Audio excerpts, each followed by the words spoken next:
Hello friends, ভালো আছেন নিশ্চয়ই। ভাবছেন যে পাটিসাপটা বানাবো, কিন্তু তো ননস্টিকের তাওয়াতেও লেগে যায়, তাওয়াতে তো লেগেই যায়, তাহলে কি করে বানাবো? বানাতে গিয়ে বিরক্ত ধরে যায়। তো আমি মাপটা আসল জানি, মাপটাই হচ্ছে তো 2 কাপ হচ্ছে চালের গুঁড়ি নেবেন, 1 কাপ মানে তার ঠিক অর্ধেক আটা বা ময়দা, আর তার 1/4 ভাগ চিনির গুঁড়ো, আর 1/4 ভাগ সুজি। মানে আমি নিয়েছিলাম 1/2 কাপ সুজি, 1/2 কাপ চিনির গুঁড়ো। তারপর একটু লবণ দিয়েছিলাম, ওগুলো ভালো করে হ্যান্ড ব্লেন্ডার দিয়ে মিশিয়ে দিয়েছিলাম।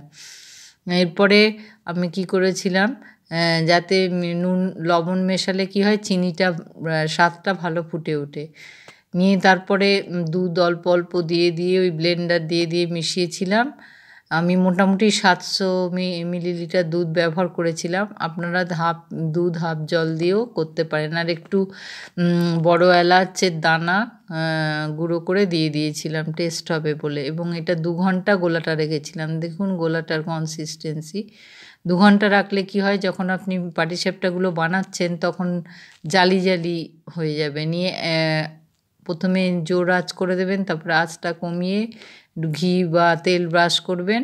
নিয়ে তারপরে 1 হাতা গোলা দিলেন, গোলাটাকে এবার তাওয়াটাকে নাড়িয়ে পুরো ঘুরিয়ে যতটা ছড়িয়ে পড়ে গোলাটা ততটা ছড়াতে দেবেন। তারপরে এক সাইডে পুর দিয়ে তারপরে আস্তে 2 হাতের সাহায্যে, 1 হাতে খুন্তি থাকবে আর 1 হাত দিয়ে বা আরেকটা খুন্তি বা হাতা দিয়ে আস্তে ওটাকে ফোল্ড করে নেবেন। আর আমি কি করি, একদিক একটা দেওয়ার পর তারপরে আরেকটা পিঠ উল্টে দিলাম।